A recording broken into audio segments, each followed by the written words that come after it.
Before we start, I would like to give attention that you will find a questionnaire on your seats regarding this conference. Please fill it out because we are keen to know about your suggestions and opinion about our conference in order to make the necessary developments. And thank you for your cooperation. Now we will start our third session under the title The Moral Education in School Curricula, International Experiences, with the chair of this panel, Professor Hassan Al-Nabouda, Dean of the College of Humanities and Social Sciences at the United Arab Emirates University in the UAE.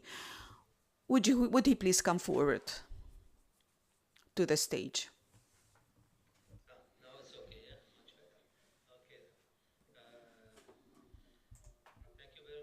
It's my pleasure to be with you and to chair this important session. I would like to thank you, Dr. Jamal, for inviting me and giving me the chance to be with you today. We will have three speakers today. They will share with us their experience from three top universities and from three different areas. Our first speaker is Dr. Mausen Chen. His area of specialization is teaching moral education from the University of China. And it's unfortunately he's not with us today for unforeseen circumstances. He couldn't make it. So we will have a video about his presentation. So please go ahead with it. Hello, I'm Li Maoxin from China.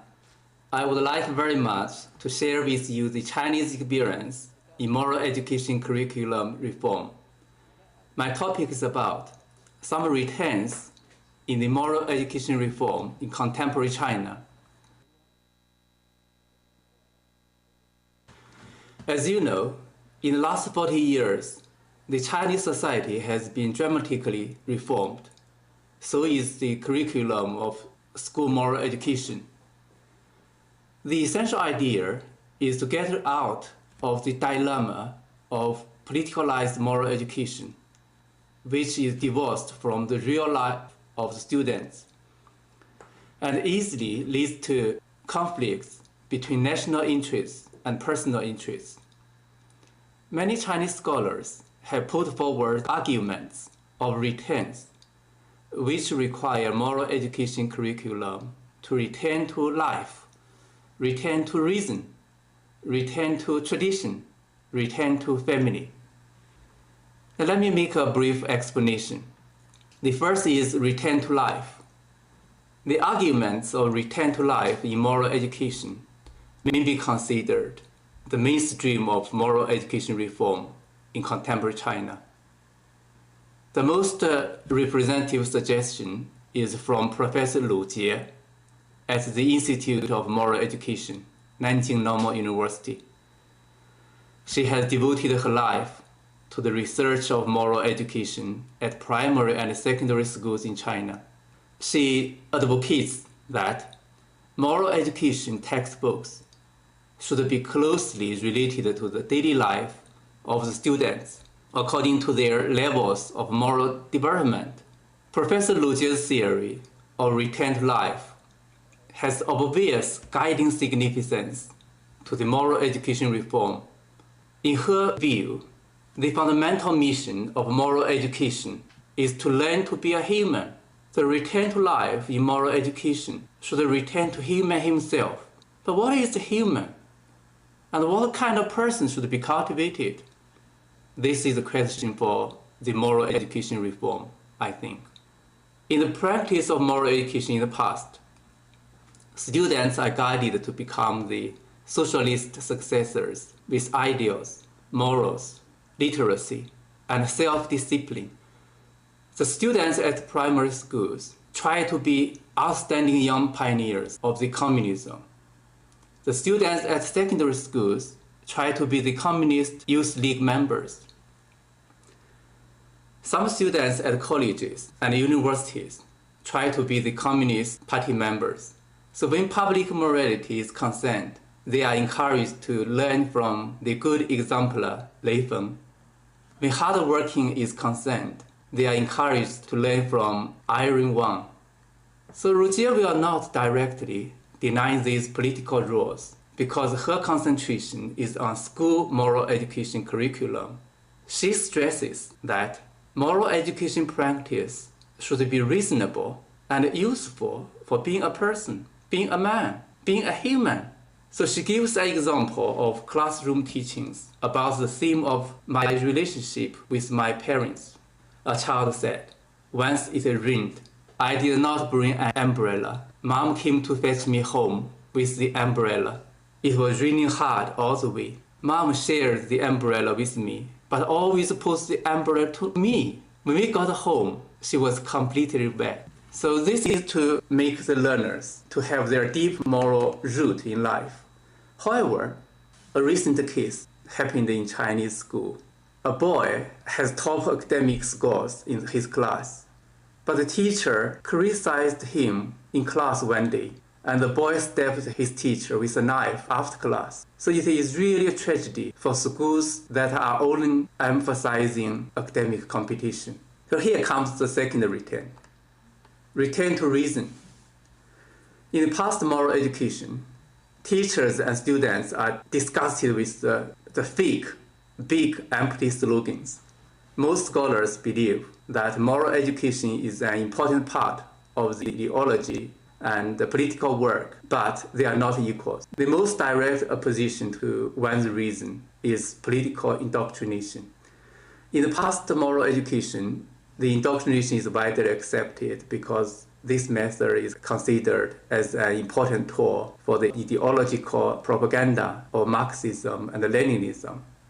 So here comes the puzzle for Chinese scholars of moral education. Indoctrination has a very negative sense in the modern context because it is embedded with the profound despotism, control, and enslavement. So Professor Ban Hua strongly criticized political indoctrination in Chinese schools. He insisted that the methodology of moral education should be dialogue instead of indoctrination, and liberation instead of restriction. The third return is return to tradition. The Chinese has a long history.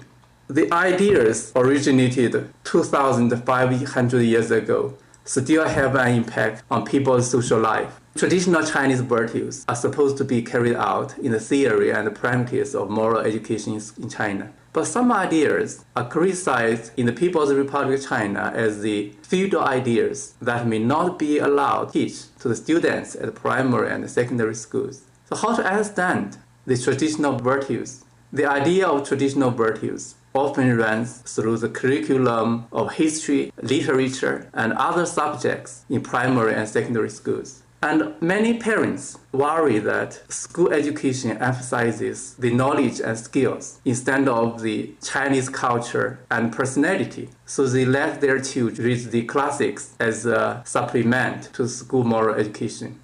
So these classics are supposed to be helpful in increasing children's moral sense, such as the 5 virtues, which are benevolence, righteousness, propriety, wisdom, and trust. So where are the virtues to be rooted? Virtue exists in the life community, and without the appeal for the virtue in the community, it has no vitality. For example, the concept of filial piety needs the support from the family infrastructure. The family in the traditional Chinese society is not only the bondage of clan and kinship, but also the economic arena of social production. The filial piety contains not only the affection, but also the living conditions and the rules for the existence of the individual and the family. The structure, function, and social importance of the family today has changed greatly. So the filial piety required in the traditional society has to be simplified as respect for parents. So basically speaking, there will be more teaching about Chinese culture in the primary and the secondary schools. The fourth return I would like to talk about is return to the family. It is well known that family education has an important standing in Chinese tradition. So family is not only the necessary place for the individual to live, but also the basic place for individuals to participate in society and strengthen their national consciousness. It may be concluded that two keywords, loyalty and filial piety, are still imprinted in the minds of Chinese people.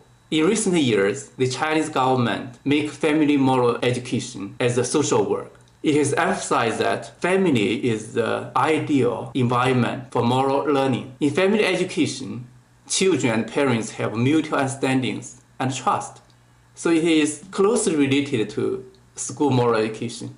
Now I would like to make some comments on these arguments for moral education in the respects of individual as moral subject, social relationship, community building, and moral nobleness. The first is moral education should emphasize the individual initiative and welfare.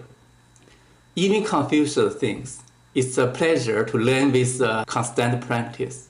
So moral learning and practice should be the indispensable part in the life of students and for the benefit of the students. Happiness and joy are the expressions of children's pursuit for the truth and goodness. Lucia thinks that moral education classroom should become a fascinating word. The reason why the moral education classroom is fascinating because it is a process of pursuit of meanings, where a person is engaged with all his body and mind. It is in this classroom everyone placed in the status of a full person. She emphasized that the children are happy in such classroom of moral education, as they not only get pleasure and joy from the activities, but also get pleasure and joy from their active participation. They got approval and praise from others and come to feel the meaning of the collective life. The second is moral education should facilitate the social relations of the students. Man is a social animal. The necessity of human moral existence lies in avoiding the conflict among people for the sake of private gains. So harmonious social interaction requires friendly, fair, and reciprocal interpersonal relationships. For children, the relationship among the teachers and students should be positive and helpful in promoting the children's development and preventing their conflict of interest. Another very famous professor is Gu Mingyuan. He repeatedly calls for saving the children by stopping the 3-star student evaluation. He thinks that this kind of evaluation undermines social relations in the school life. 3 good is the literal translation, meaning good character, good learning, and good health. This seems to be a moral dilemma again, because the purpose of the 3 good student evaluation is not to put students into various grades in a hierarchy ranking, but to use a basic moral, intellectual, and physical framework to encourage the students to study hard and become an excellent and all-round developed student. But in the actual operation of the evaluation, there are many bad behaviors, such as flattering the teachers, giving bribery for vote, and making fake records. So such evaluation is used as a voucher to redeem some advantage in the future education or a job assignment.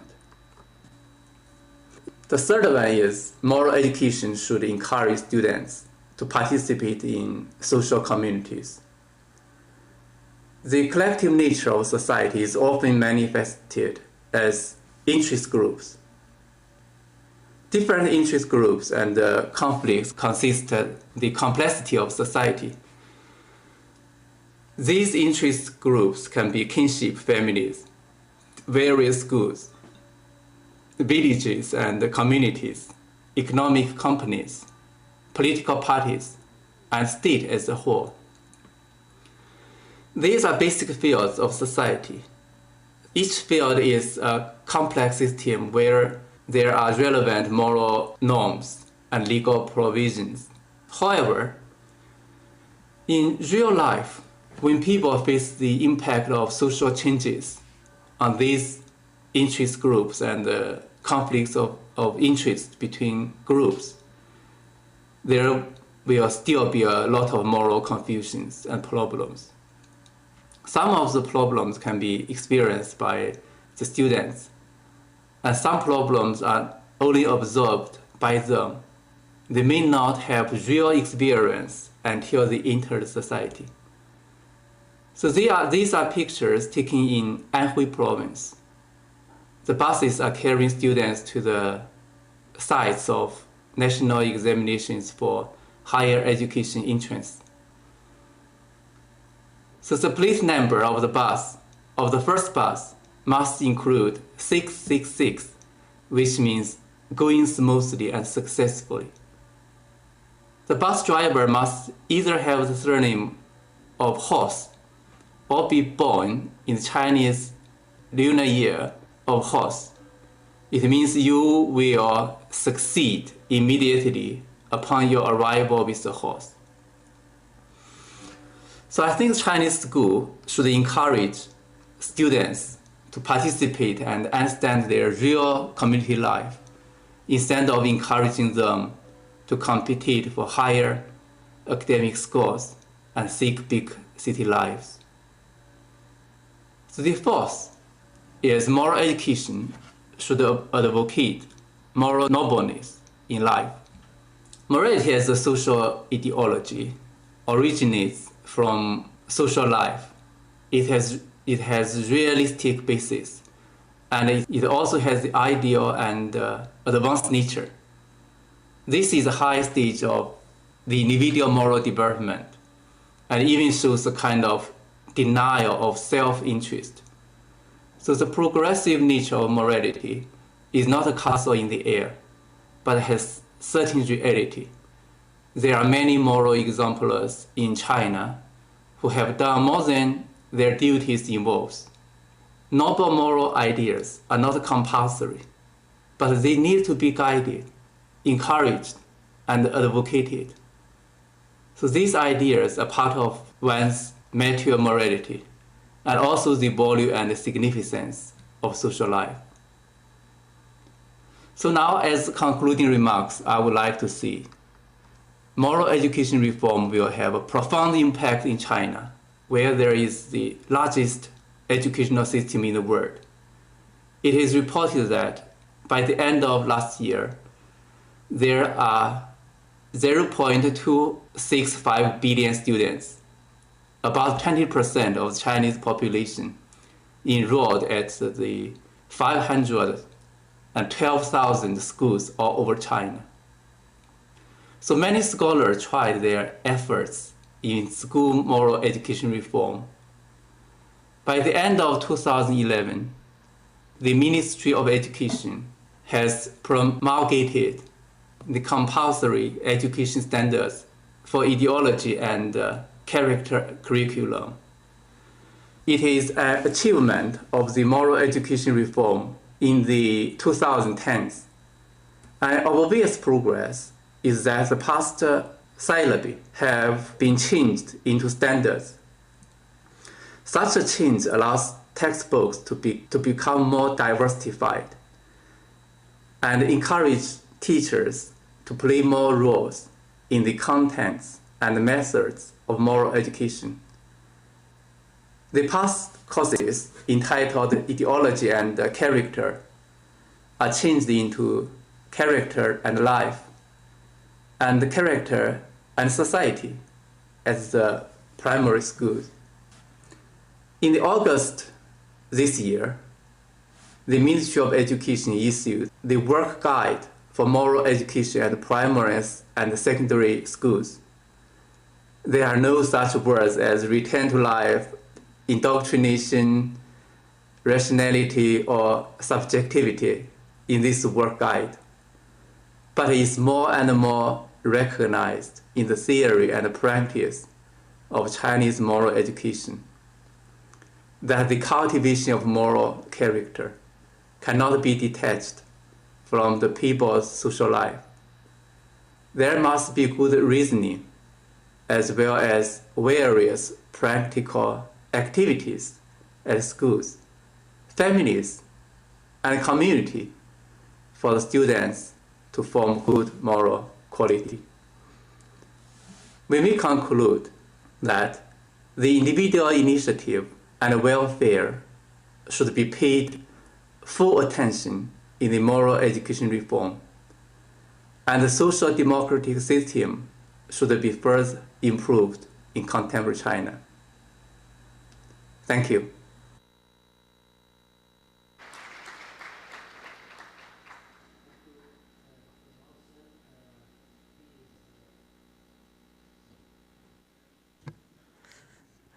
Dr. Mausen, he is one of the top scholar in this field, ethical and moral studies.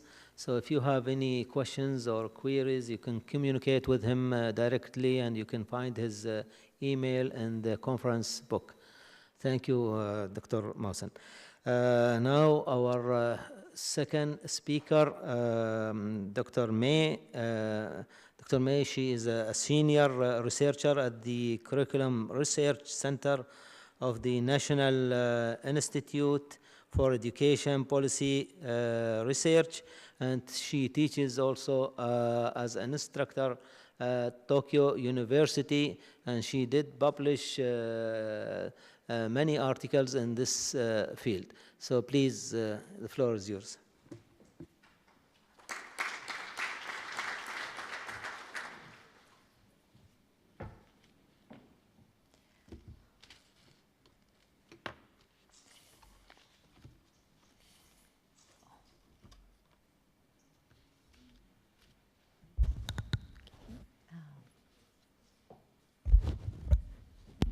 Thank you.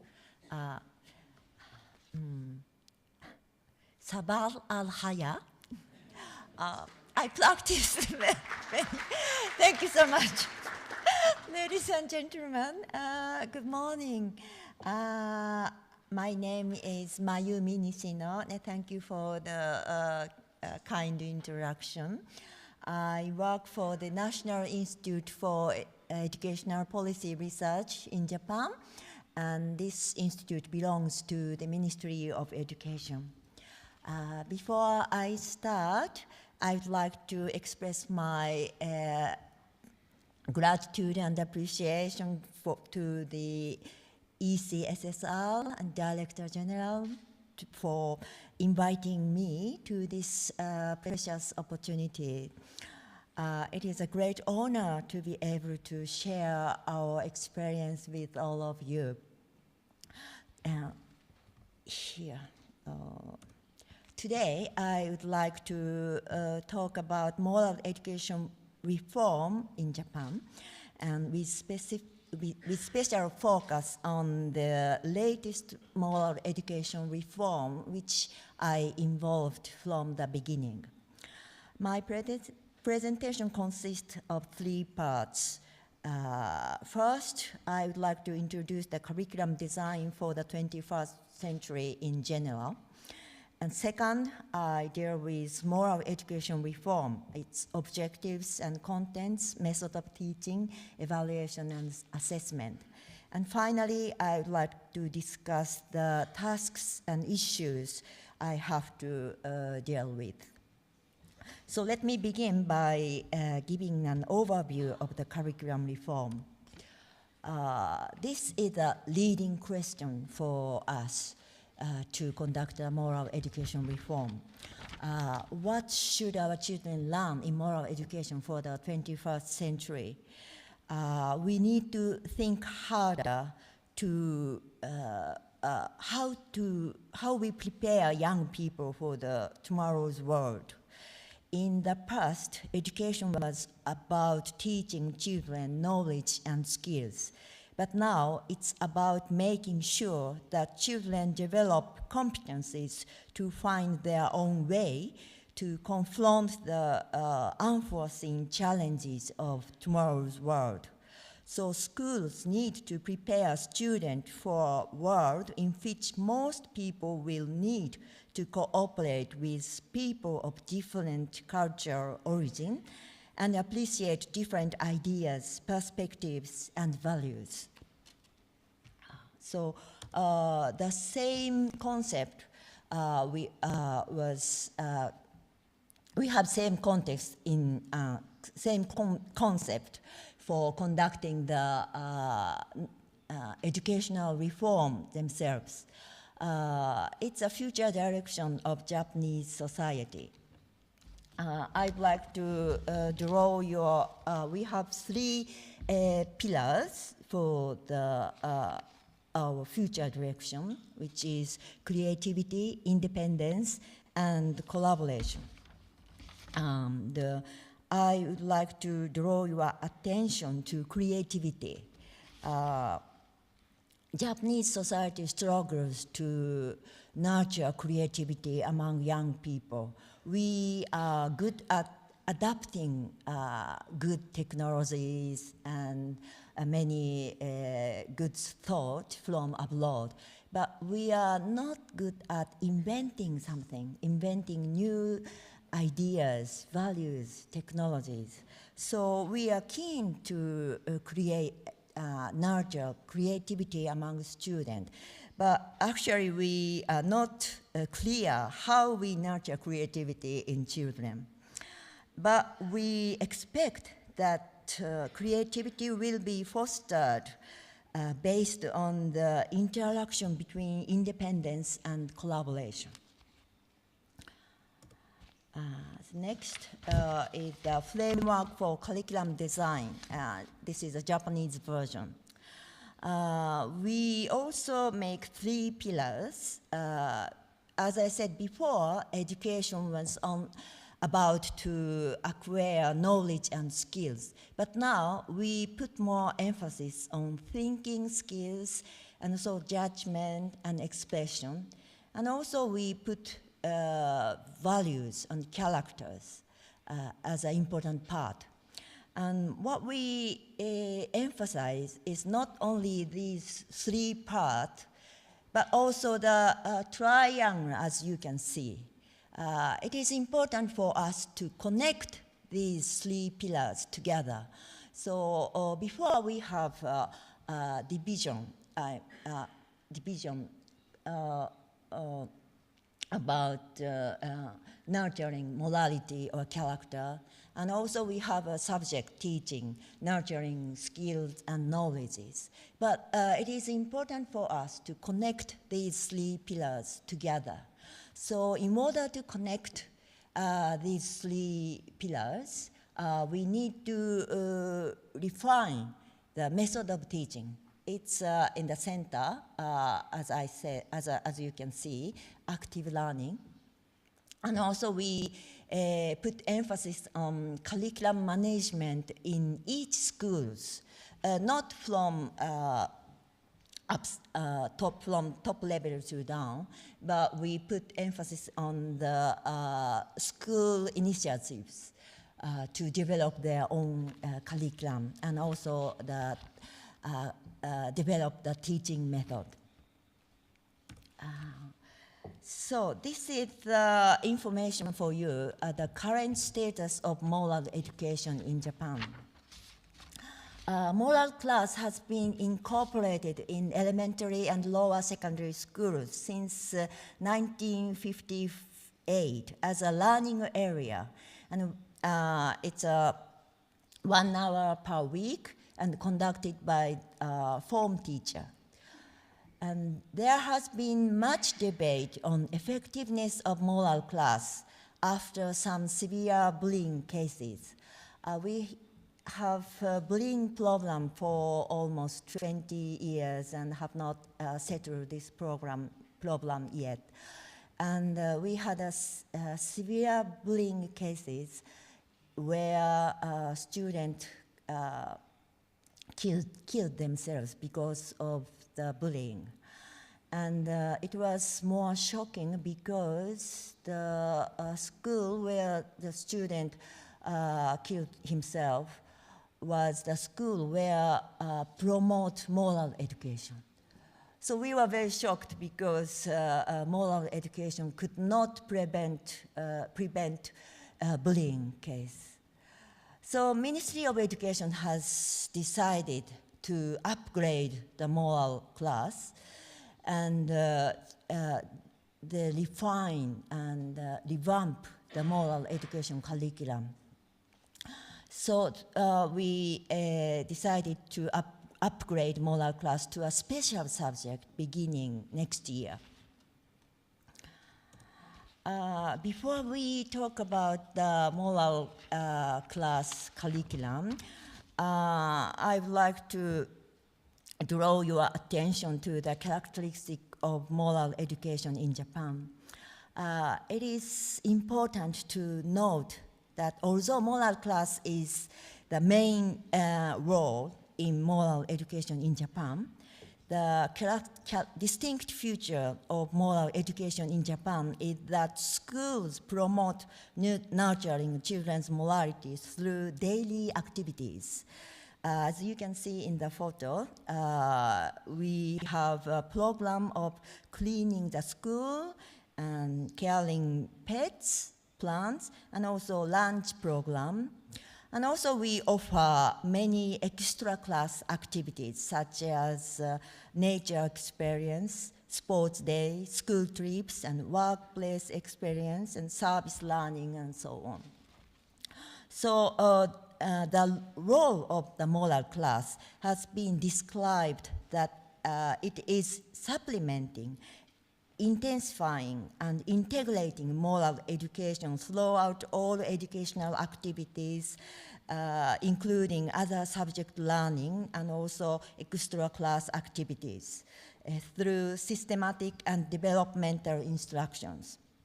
So moral education in Japan takes a whole school and cross-curricular approach. So now let's see how students feel about the moral class they attend. So according to our survey, it has been suggested that moral class is very unpopular among teachers and children. This is the data from the student survey. As for the student, it is clear that as the grade goes up, the number of the students who like the moral class demonstrates significant degrees.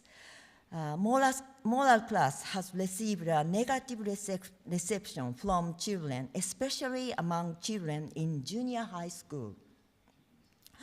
So these voices show that we need drastic change, especially the moral class in upper grades. Again, another data. This is a self-image and character evaluation. And this is a comparative study among Japan, United States, China, and Korea. Self-image, self-esteem in Japanese people has always been a controversial issue. Many international surveys have suggested that Japanese scored lower or lowest self-esteem compared to other nations.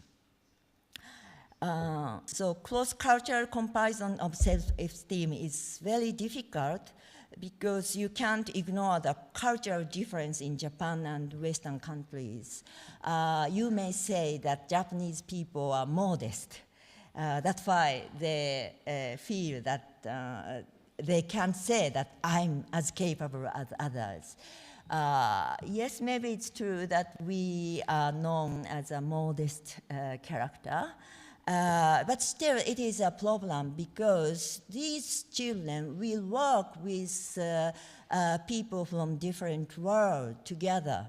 So if maybe it's good in only they live in Japan, but when they work collaboratively with the people from different nations, we want to cultivate their self-esteem, and also we want empower them, and we want to make them have the confidence.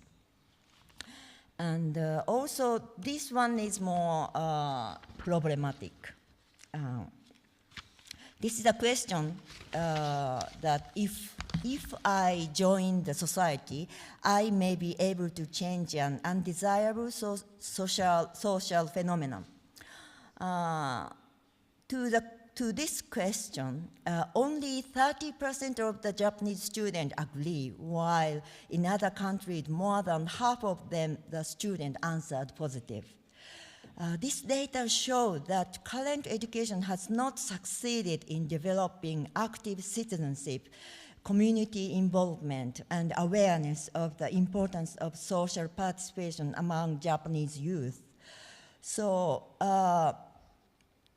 encouraging a student to volunteer, to stay active and involved in the society may not only enhance well-being today, but well into future.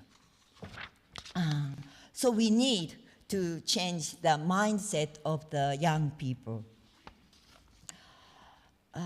So this is the problems of teaching moral class right now. So moral class is often downgraded at schools compared to other subjects. And also it is stereotyped and superficial because only reading materials focused on moral sentiment are used. And as for the teaching method, teacher-centered and guided learning is only the method they introduced. So teachers control throughout all the lesson, and children have no opportunity to raise their own voices. So that's why many students, as I shown in the statistics, they feel moral class boring, and teachers keep asking obvious questions. So what we need is a shift from just reading materials toward the teaching that encourages thinking and discussion. So our vision to revamp the moral education. Moral education in 21st century in Japan has to live up to the expectations of nurturing Japanese citizens who will both maintain and create spiritually rich culture and society.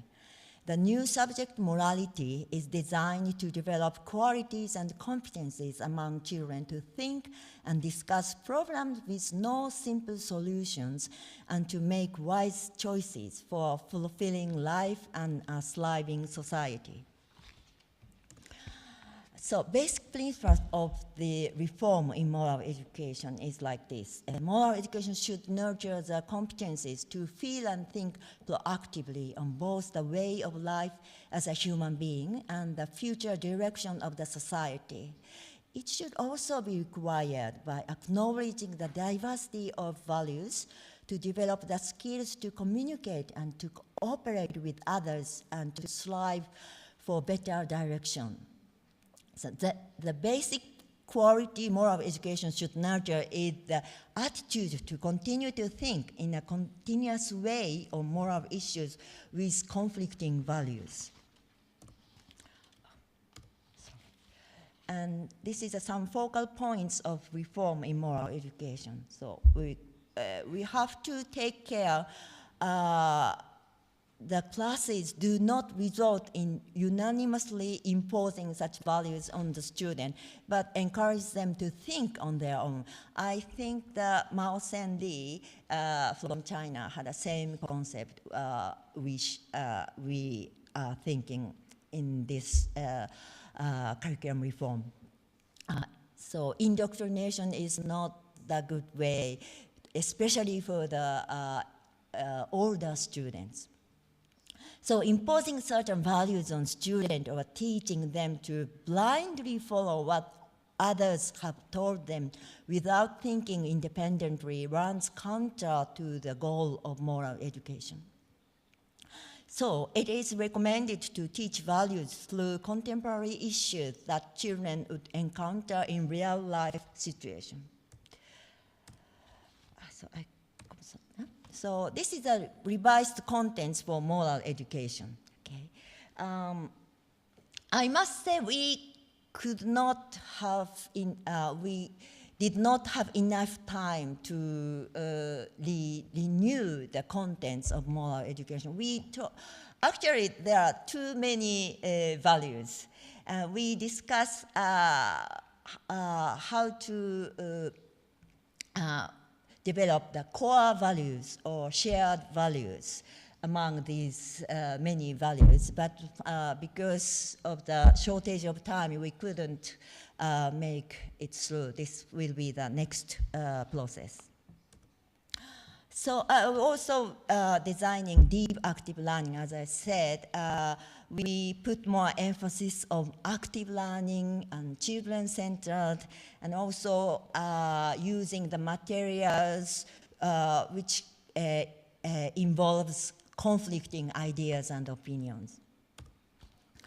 And assessment and evaluation. So evaluation process is intended to recognize growth and changes in children. So we take descriptive style and not evaluation based on the grading or numerical values. So, and the description of the progress of the student should be in the form of intrapersonal evaluation, and focus on whether the students are moving towards a more diverse, multi-faceted perspective in their learning activities. So problems, some researchers argue that problem-solving method is not suitable for moral education. So teachers think that teaching values is important and not discussion. So it is important for us to have teacher training to facilitate discussion and encourage students more open and reflective attitude to learn from alternative viewpoints. So lastly, our task, effort has been made focused on the competency, but little has been discussed on the core values to teach. So qualities such as confidence and leadership are still missing in our contents. Ministry of Education is now making effort to develop formative and authentic evaluation for learning. So, and we also need consensus building by strengthening the collaboration with school, parents, and local community. So thank you so much.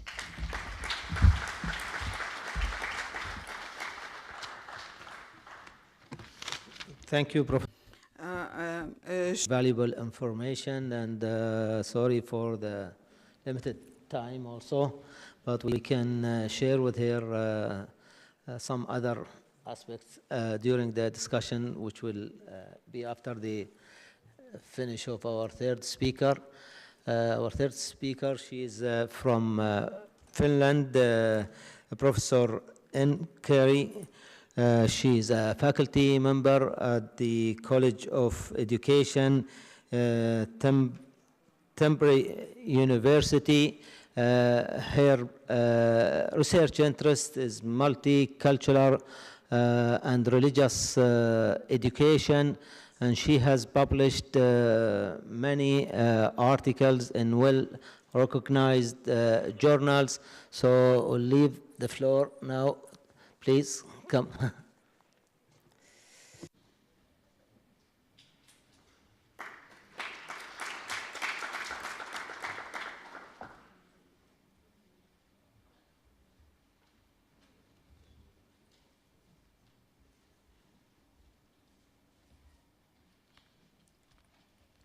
Assalamu alaikum, good morning. I'm very grateful for this invitation to participate in this conference. I feel really honored to be here. I come from Finland. We are a small country, but quite proud of our educational achievements in the field of, education.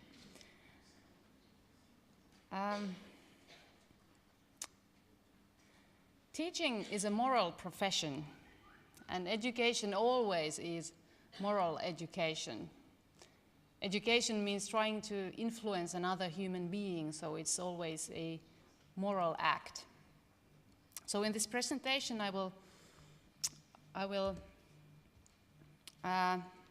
discuss two separate but intertwined aspects of moral education.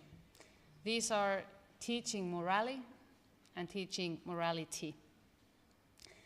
And I will analyze Finland's experience of moral education from these two perspectives. I will focus on basic education, which means grades from 1 to 9. And I will present the Finnish national core curriculum from the perspective of how it regulates these two aspects of moral education. I will start from the aspect of teaching morality, which refers to the morality of teachers' conduct, or teachers' moral professionalism, and modeling morally valuable behavior for the students. And under this aspect, I will also present the underlying values of Finnish education and how they are implemented in the school culture.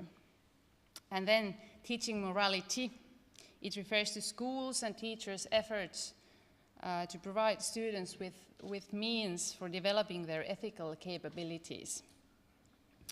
And in Finnish schools, there is no subject called moral education, but morality is taught as an integrative aspect to different school subjects, and then as a particular area of religious education.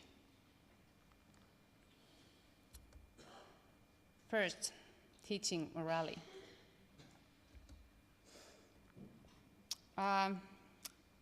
Among the most important success factors of Finnish school systems are our well-educated and respected teachers. Every teacher in Finland has a master's degree from the university, and Finnish teachers typically view themselves as responsible professionals whose task is to teach the basic knowledge of the subject, but also they consider themselves as responsible for the holistic growth of their students. And the Finnish education system can be said to be based on trust. Teachers they have a very high level of autonomy in their work. And there are, for example, no kinds of school inspections and or other protocols through which the teachers' work would be monitored and controlled. So everything is based on the teacher's moral professionalism. And this is one of the things that is said to be among the Finnish success, for example, in the PISA. And the ethical baseline for education in Finland is provided by the United Nations Declaration of Human Rights and other international human rights treaties that Finland is committed to. For example, the Convention on the Rights of the Child. So the basis of the morality of education in Finland is the development of equity and equality of every single human being in this planet that we share. Here, these are the four underlying values that the Finnish curriculum mentions. These are uniqueness of every pupil and their right to good education, humanity, general knowledge and ability, equality and democracy, cultural diversity as a richness, necessity of a sustainable way of living, and these values, they seem to have two simultaneous functions. On the one hand, they are guiding lines for developing the school communities and school cultures, as well as the contents of teaching.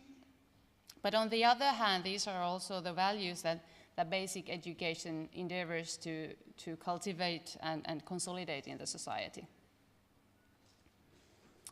And I think that what is written under the second value in the curriculum, this describes the Finnish idea of moral education rather well. Pupils should be directed to appreciate and defend respect for life and the inviolability of human dignity, and their ability for ethical reflection and ability to take the perspective of other people should be educated. And their courage to stand up for what they think is right, that should be also supported. However, despite these rather strong educational aims, here the curriculum also states that education shall not demand or lead to religious, philosophical, or political commitment of the students. And this reflects the policy of multiculturalism in Finland. So the morality of education, teaching morality, seems to be measured in the respect for students' and families' autonomy and diversity. So the purpose of moral education is not to socialize the students into a certain political or religious ideology or framework, but to develop their individual ethical thinking skills and promote their abilities to actively and responsibly participate in democratic society and democratic decision making. So how are these values implemented in the school culture in practice? This is the most important part of teaching morality. Another reason for Finland's success in international comparisons is the Finnish government's principle of equal opportunity and high quality education for all. Since the 1970s, the main principle of Finnish education has been to promote equity, as presented here. This is manifested in taking care of the weakest students, such as children with learning difficulties. So, for example, teaching methods should be chosen in a way that considers students' individual characteristics and needs and interests.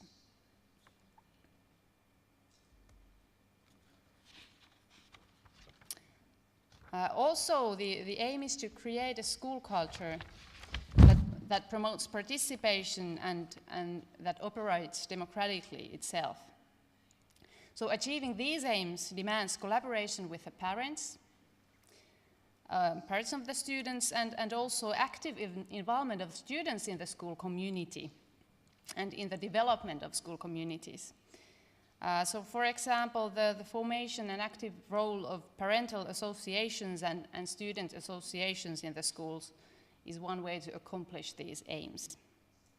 There are also rather extensive student welfare systems and student support systems in Finnish schools, which means that students and their families can receive support from these multi-professional teams in the schools.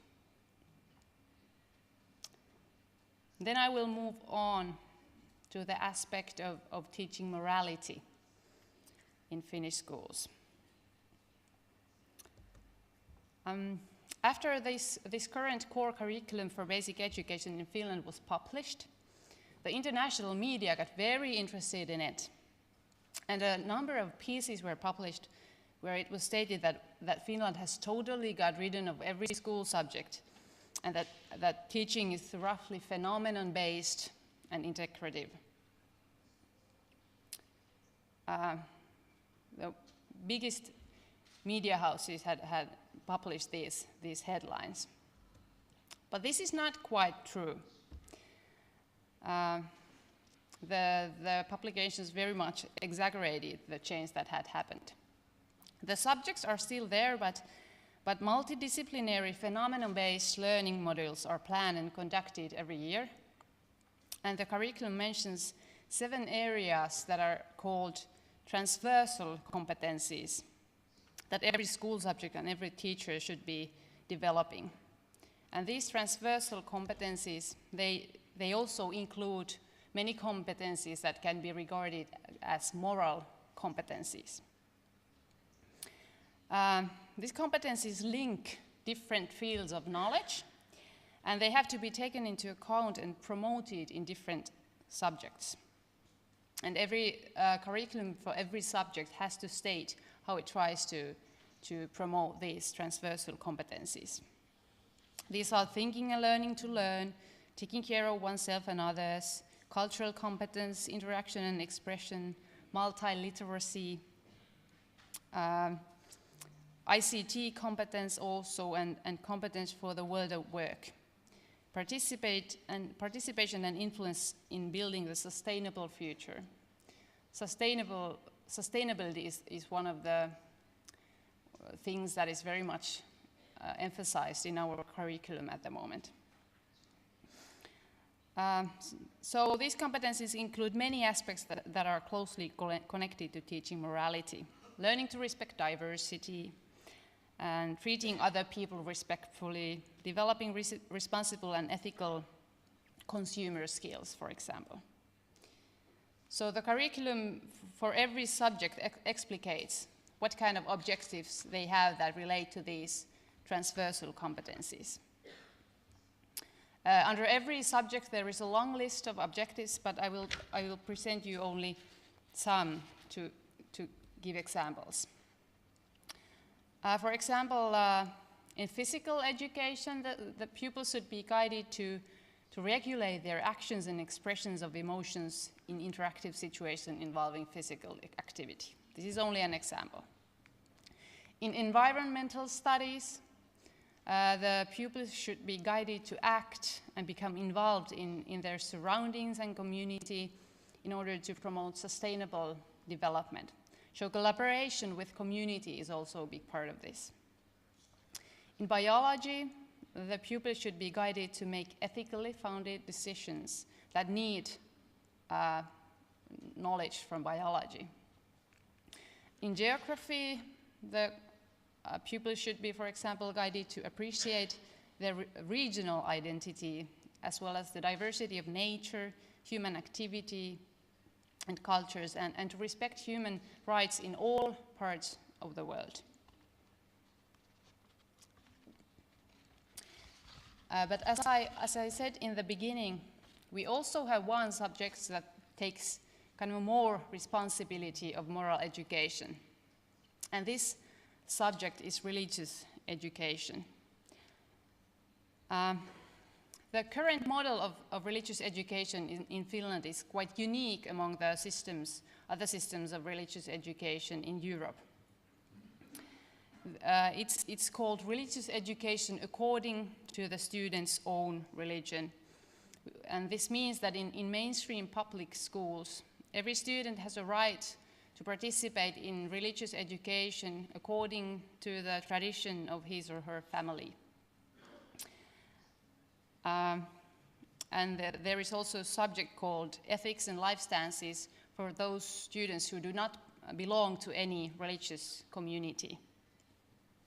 However, teaching should not be confessional in nature, and for instance, religious practice inside the classroom is prohibited because basically the school is a secular field.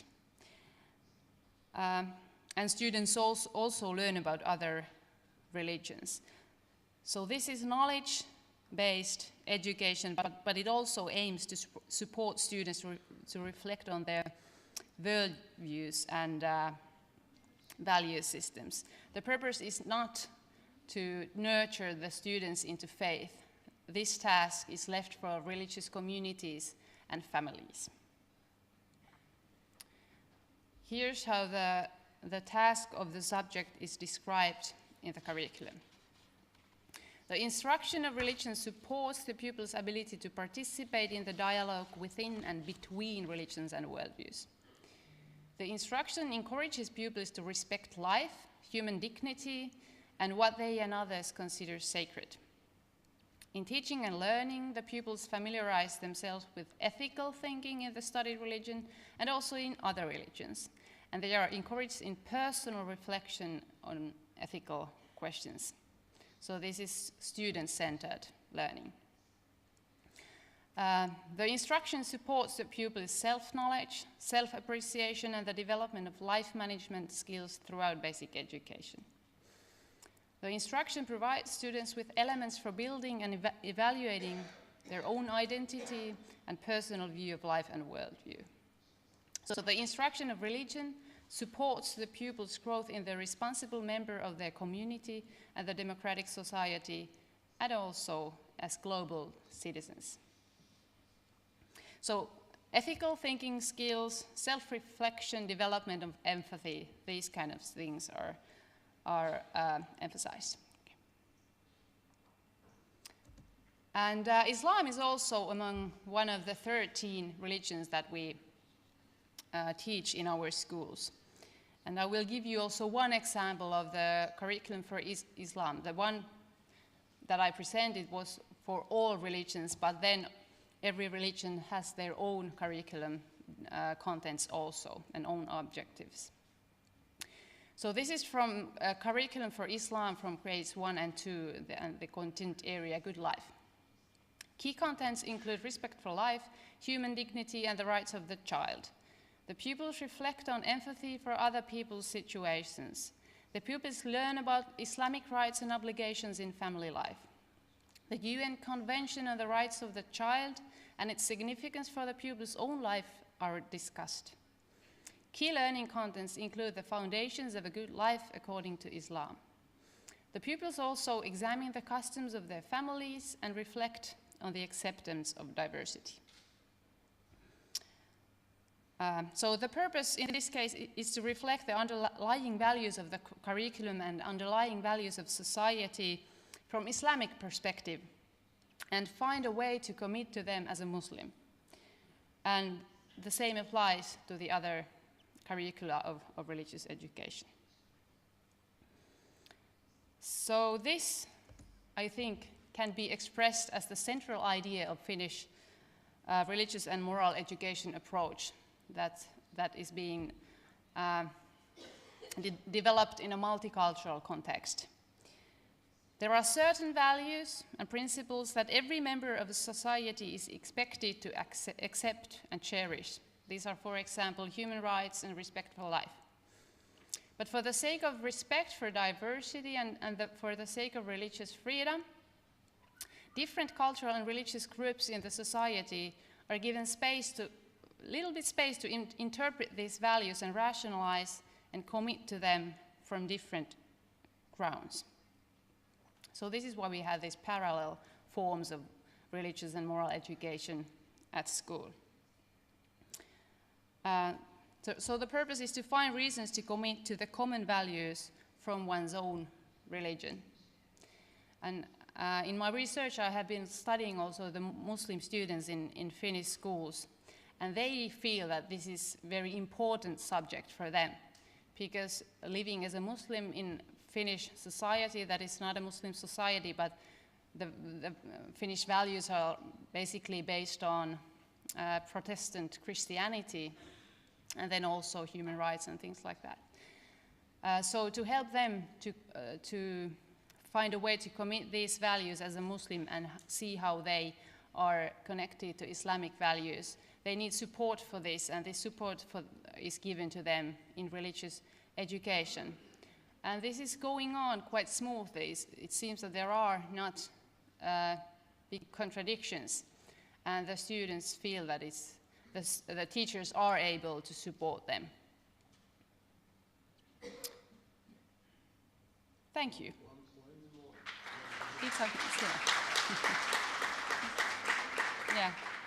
Yeah, I'm very happy to answer any questions if there are questions.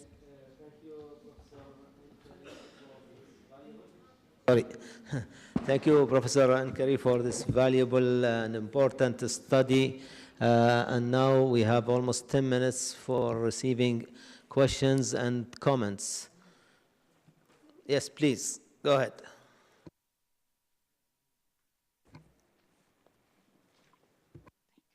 Hi, thank you so very much for this very, very interesting talk. My name is Jazz. I'm from Zaid University. My question is for Ms. May Yumi Nishno. Okay. The research you thank you. The research you presented showed that as students grew older, they seemed to like moral education classes less. you indicated that it could be possibly because of the problems with the material, which was more based on reading text rather than discussions. But my question to you is, do you think it could also be because of their development, their moral development? We know as they grow older, they have different views of what moral development, they themselves experience different moral development. That's my first question. And my second question, if I may really quickly.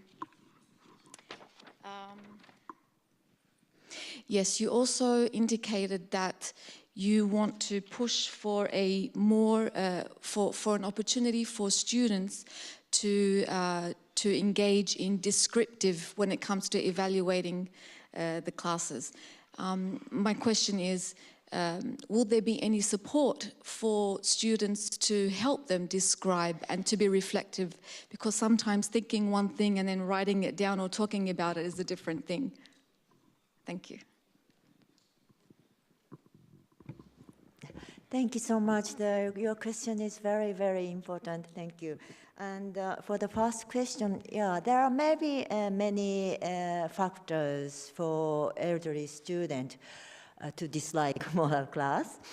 And the one reason maybe what you said, there are students' developmental stage would be differ. And, But from my experience to observe many classroom teaching, they just actually they like to talk with their friends about values or about the real problems, how to solve problems. But teachers don't want them to discuss because they don't want children divide into pieces. So they want them to have integrated ideas. So teachers don't want them to discuss, and students, they want to discuss, or they want to have, they even love to know the difference among themselves. So that kind of discrepancy made the moral class more boring, I think. That's what I think.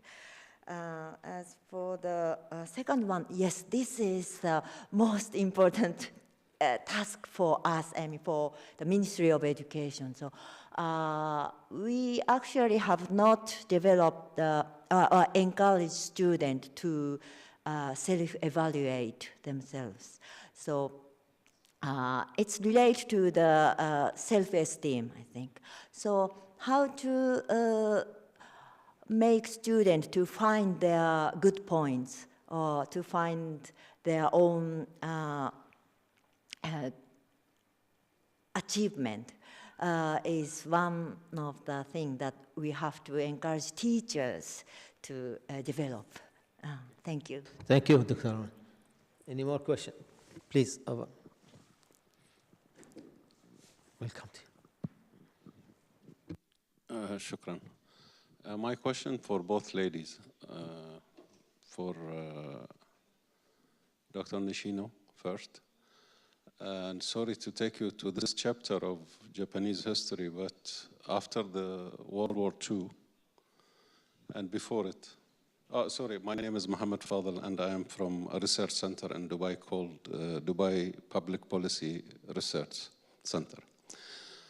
The Japanese Imperial Army, and when Japan enters the war, it showed a great dosage of aggressiveness, as the military and the curriculum itself in Japan at that time, before the war, were encouraging, and there was military schools, and the education have a different philosophy. And after the war, Japan started this new curriculums, and it was the only way for Japan to rebuild itself. It was education. For others, it looks like a miracle. Japanese make a miracle, because Japanese tend to be the most polite people in the whole world. So can you tell us about this miracle, or secret recipe you have? How did you do it? How did you make it? This is the most important thing. For me, at least. Thank you very much.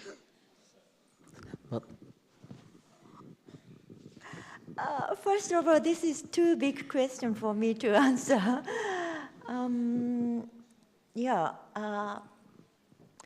I think the one answer is that Japanese people Japanese people value education. And education is a big vehicle for us to inculcate ideas, I think.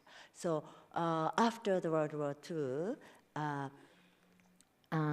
World War II, sorry, we encourage students to be more democratic, to be more peaceful, to listen to others, or those things. So this education succeeded, I think. Thank you. There's one, a lady.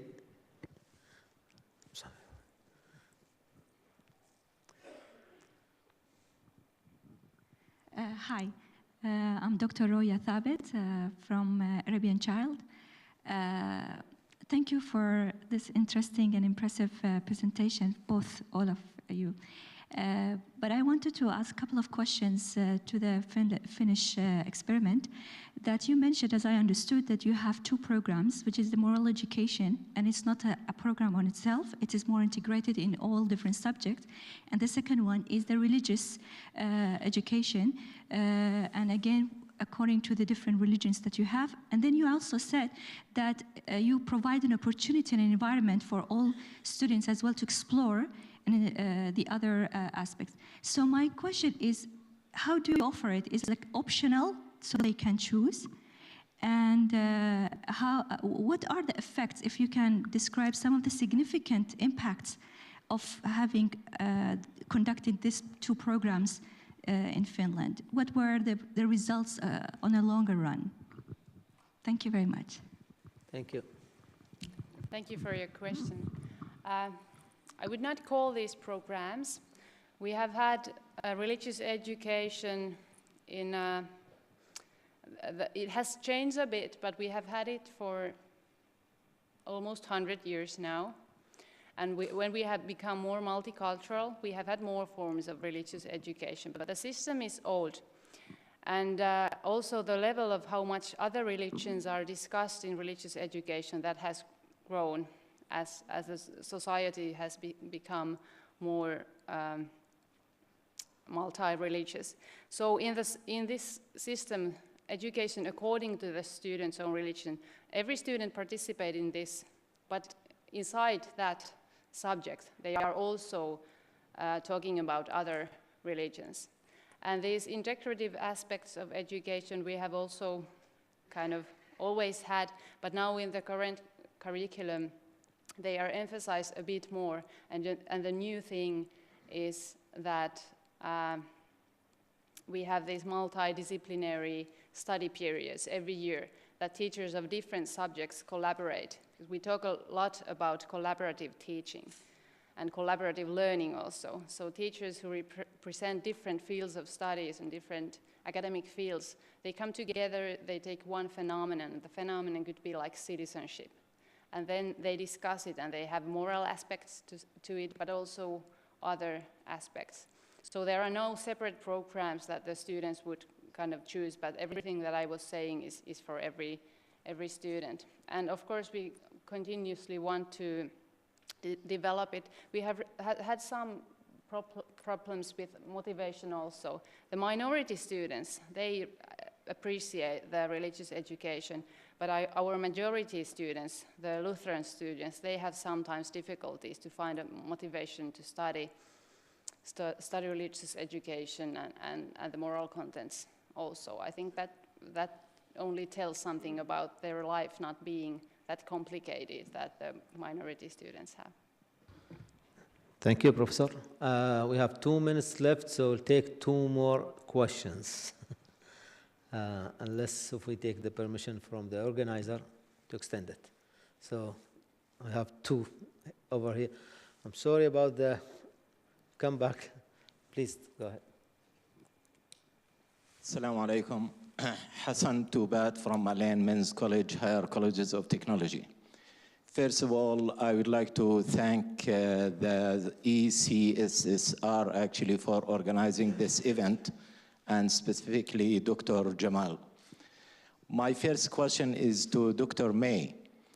I know probably the Japanese society is a homogeneous society and it's different case from our society here in the Emirates. So I would like to ask you, is it a good idea actually to invite some educators from other cultures to participate actually in formulating like this course about ethical issues, to enrich the curriculum with some stories, with some different values from other cultures? And my second question to Dr. Ankri actually, I would like to know what was the reflection of your students about teaching some values from Islam. Okay, thank you very much. Okay, thank you. Thank you for the question. Yes, as you said, we are relatively homogeneous country, so we try to be more multicultural, or the society become multicultural. So we try to cope with that situation. And now, yeah, your idea is very important. I've never thought about that, but this is a good idea because, only Japanese people think about our own curriculum, but it's a good idea. And I think our cooperation will be very fruitful because I found that your country is very multicultural, and I think we can learn a lot from your experience. Thank you.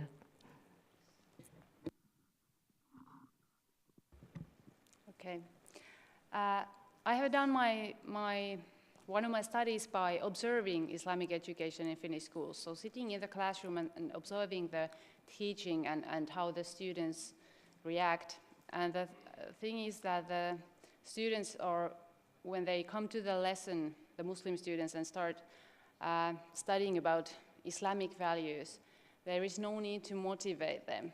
Developing their identities in Finnish context is in many ways difficult. So they come with questions to the lessons, and the teachers have to be quite courageous because it's also we only have one form of Islamic education, but students come from very different countries and so on.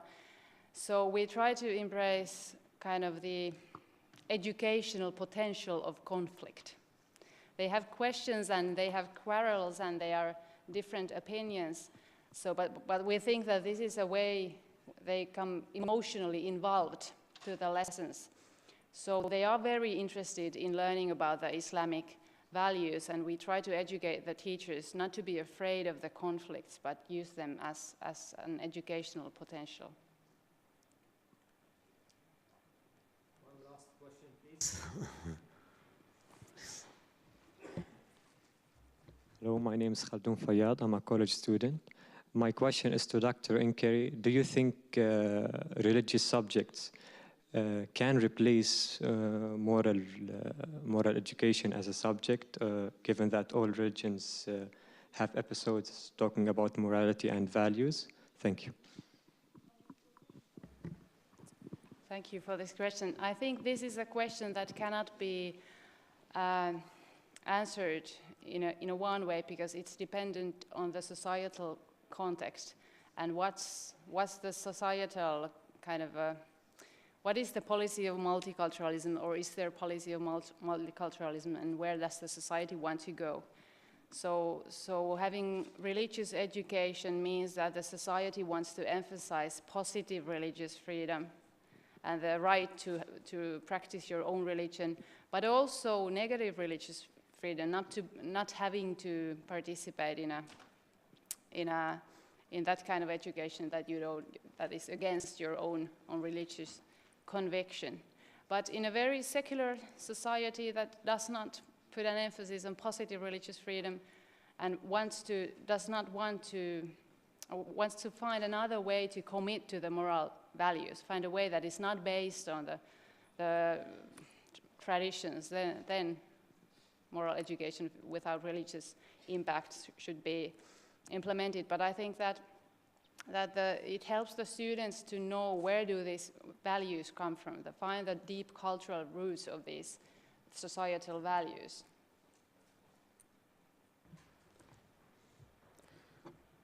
And one more question, sorry.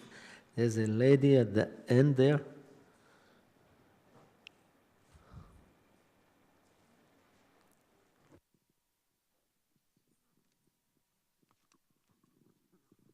Assalamu alaikum. Hi, ladies.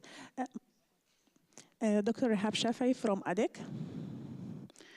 My question or a comment about, we talk all the time about the student in the primary school, in the secondary school, but we forget the children in the kindergarten. This age is very important to create their personality, their values from the beginning. If we create these values from the beginning in this case, they will become a good person in our community. So what's your question, please? Why we didn't start from the beginning, from the kindergarten? Especially, I have some I read before about the subject, and I made subject about how we can create the values in the kindergarten age. Thank you. In Finland, we also have curriculum for early childhood education, which means education in kindergarten, and this aspect is also mentioned there. So there is moral and religious education also. This starts from the kindergarten. That is very, very, very important perspective. But then the focus is also on the collaboration with the families and the quality of that collaboration. I think when the children are young, that's mainly the most important way to implement moral education, to collaborate very tightly with the families. Finally, we would like to thank the Strategic Center for organizing this important session, and thank you, Dr. Professor Jamal Al-Suwaidi, for inviting us, and thank you our guest speakers as well.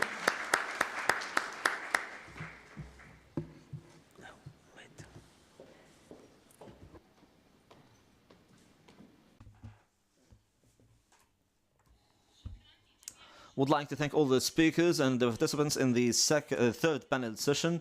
Now we'll have a 5 minutes break, after which we will resume the fourth panel discussion. Thank you.